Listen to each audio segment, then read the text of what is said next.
It takes a whole lot of power to maintain the well-oiled machine that is Las Vegas. Ripping off thousands of gullible tourists on a daily basis requires an extraordinary amount of electricity.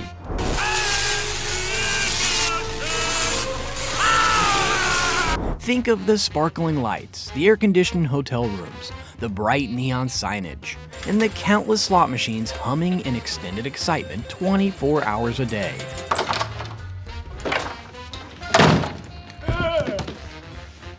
Where's the booze? I got robbed by a sweet old lady on a motorized cart. I didn't even see it coming. After all, someone has to pay for all that glitz and glamour. So, strap in as we examine how much electricity is required to power the resorts of Las Vegas, how much it costs to run them, and what owners and stakeholders can do to save money and boost energy efficiency while keeping the lights on. Literally. How much electricity do Las Vegas hotels, resorts, and casinos use? What is the power distribution? And why do these establishments spend so much on electricity? To understand just how much power Las Vegas hotels, resorts, and casinos consume, first we have to take you on a journey through the most prominent establishments on the Strip. Brothels and strip clubs not included. What kind of hooker takes credit cards? A rich one! At Stratton. First, let's start with casinos. These marriage wreckers consume roughly 20% of all electricity in Las Vegas. But convincing people to hand over their hard-earned cash 24/7 requires more than bells and whistles. It requires an uninterrupted supply of electricity. Do you really think Sin City's casinos are gonna let a pesky dust storm stop them from lowering tourists' inhibition with free watered-down drinks? Can I buy you guys a drink? Guess not. Abso-fucking-lutely not. Thanks to massive backup generator systems, power interruptions are a thing of the past. Sure, but do power interruptions void slot machine winnings? Not unless a machine malfunctions or someone tries to cheat with a quarter wrapped around a piece of fishing line. Man down! No! The generators keep the slot machines and gaming tables operational no matter what Mother Nature throws their way. Mr. Hammond, I think we're back in business. Now let's take a look at some notable Las Vegas establishments with casino floors. For example, MGM Grand, the Venetian, and Caesar's Palace. The opulent hotel rooms, the upscale dining, and the personal escort services aside,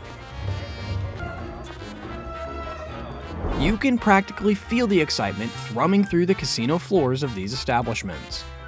The slot machine and gaming tables of these renowned establishments operate around the clock, so it should come as no surprise that they require ridiculous amounts of electricity and booze. Another example is Bellagio. Apart from being a hotel and casino, it's known for its stunning light displays that keep the city looking like a bad LSD trip all day and night. The Fountains of Bellagio, a free attraction that features a dancing water fountain with accompanying music, demonstrates just how essential electricity is for maintaining the electrifying atmosphere in Vegas. Unsurprisingly, the intense water jets, blinding lights, and booming music of the Bellagio fountain comes with a hefty price tag, roughly $300,000 to $400,000 US a month. Imagine how many people you have to rip off to be able to spend $300,000 to $400,000 a month on a drinking fountain on steroids. Then there's the Luxor Skybeam, a blinding beam of light that shoots up into Nevada's desert sky from a pyramid-shaped building that doubles as a shopping mall and casino, just like the ancient Egyptians intended. To conserve energy, reduce light pollution, and cut down on utility costs, the lamps that contribute to the beam have been dimmed since they were first lit in 1993. Put in numbers, each of the 39 lights that make up the Luxor beam costs around $1,200 and can stay on for up to 2,000 hours. When switched on, it generates 40 billion candles worth of power.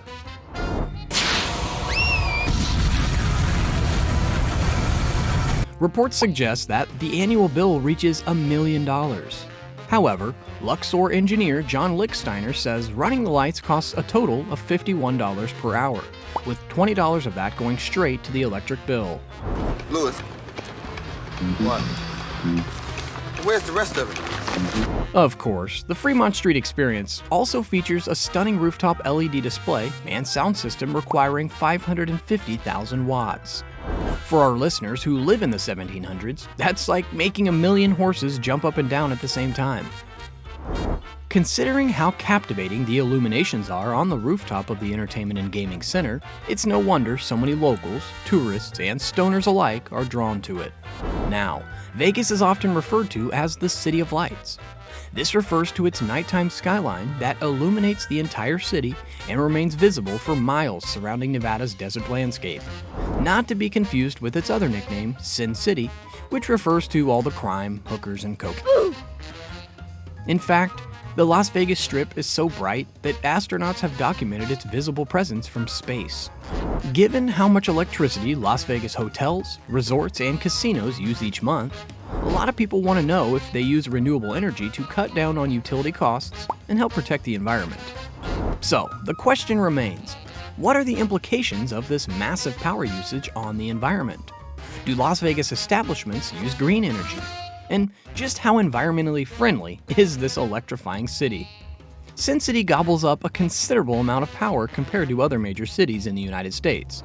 Some assume Las Vegas runs on 100% renewable solar, wind, and hydroelectric power. After all, the city can harvest hydroelectric power from the Hoover Dam and abundant solar power from the Mojave Desert, where Las Vegas Valley rests. But despite the accessibility and availability of these resources, resorts still rely on a combination of renewable and non-renewable energy to power the countless hotel rooms, game tables, slot machines, neon signage, air conditioning units, and strip bars to keep guests comfortable. Hold on to your butts.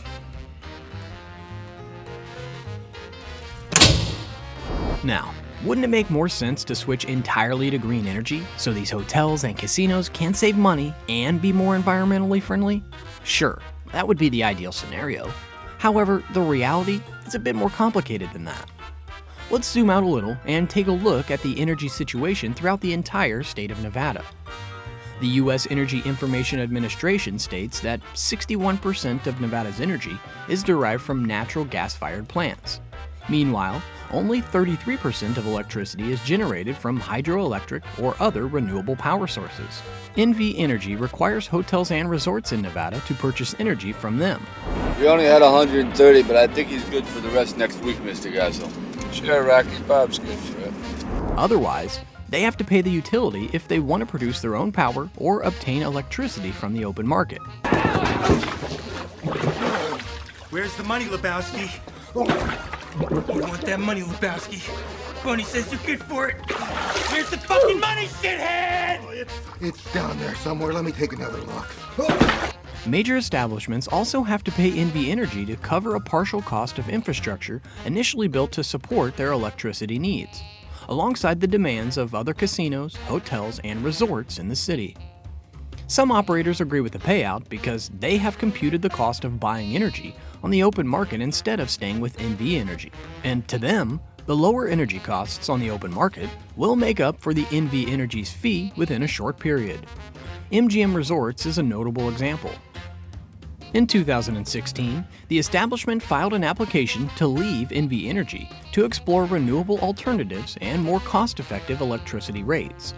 They had to pay NV Energy $86.9 million so they could do so.